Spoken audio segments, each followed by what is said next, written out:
আমরা এখন অত্যন্ত দুঃসময়, কঠিন সময় অতিক্রম করছি। রাজনৈতিক অর্থনৈতিক সংকট ভয়াবহভাবে আমাদেরকে আক্রমণ করেছে। এর থেকে বেরিয়ে আসার জন্য আমরা হাত পা ছুটছি। আমরা যারা রাজনীতি করি, রাজনৈতিক কর্মী আছি, তারা বিভিন্নভাবে চেষ্টা করছি। আমরা নিগৃহীত হচ্ছি, নির্বিচারে নির্যাতিত হচ্ছি। অনেকে তাদের জীবন দিচ্ছেন, প্রাণ দিচ্ছেন, তারপর ওই দানবকে সরানো যাচ্ছে না। এটা বাস্তবতা। সেই জন্যই যে কথা কিছুক্ষণ আগে আলাপ হচ্ছিল, একজন কৌশলের কথা বলেছেন, আসলেও এখন প্রয়োজন সমগ্র জাতির ঐক্যবদ্ধ হওয়া।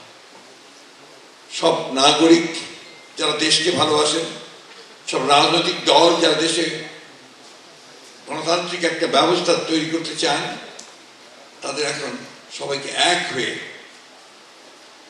সোচ্চার কণ্ঠে শুধু রাজপথে বেরিয়ে নয়, সমগ্র রাষ্ট্রযন্ত্রকে ঝাঁকি দিতে হবে। আর তাহলেই হয়তোবা আমরা ডক্টর জাফরুল্লাহ যে স্বপ্ন, সেই স্বপ্নকে আমরা কিছুটা বাস্তবায়িত করতে পারব। আমরা একটা ভয়াবহ একটা শাসনের মধ্যে পড়েছি। অবলীলা এখানে আপনার হত্যা করা হয়, খুন করা হয়। এই যে মেয়ে সঞ্জিদা, তার ভাইকে গুম করেছে প্রায় 16 বছর, 12 বছর পার হয়ে গেছে।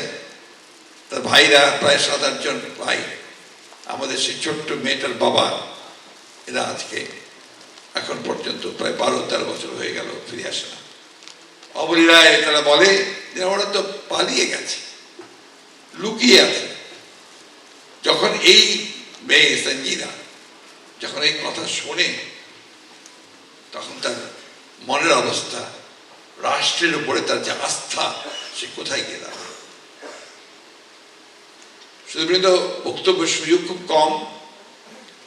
আজকে একটা দুঃসময়, এই দুঃসময়কে আমাদের অতিক্রম করতে হবে। আজকে এখানে বিচার ব্যবস্থা পুরোপুরিভাবে দলীয়করণ হয়ে গেছে। এখানে এই থেকে অর্থনীতিকে পুরোপুরিভাবে নিজেদের মতো করে তারা সেখানে লুটপাট চালাচ্ছে।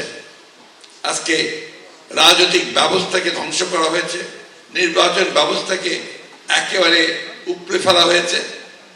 কিছু নেই এখন, অবশিষ্ট কিছু নেই। ওই 71-এর কথা আমরা বলি, সেই 71-এর মুক্তিযুদ্ধ চেতনার কথা আমরা বলি, সেই চেতনার লেশ মাত্র অবশিষ্ট নেই এখন। যার জন্যে জাফরুল্লাহ চৌধুরী সাহেবরা লড়াই করেছিলেন।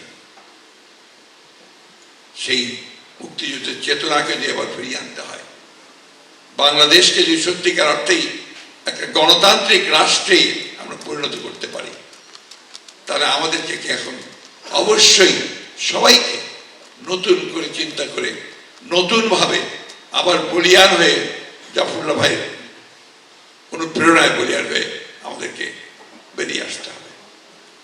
আমার বিশ্বাস, আজকে যারা আয়োজন করেছেন তাদেরকে আমি আন্তরিক ধন্যবাদ এবং কৃতজ্ঞতা জানাতে চাই যে তারা আজকে এমন সমস্ত দেশের গুণীজনদেরকে এখানে সহায়তা করতে সক্ষম হয়েছেন, যারা পক্ষে সম্ভব এই দেশকে পথ দেখানোর, দেশের সামনে একটা উদাহরণ সৃষ্টি করবার জাফরুল্লাহ ভাইয়ের মতো। আসুন আজকে এই প্রতিজ্ঞাই আমরা গ্রহণ করি। কে কি বললো সে দেখার দরকার নেই।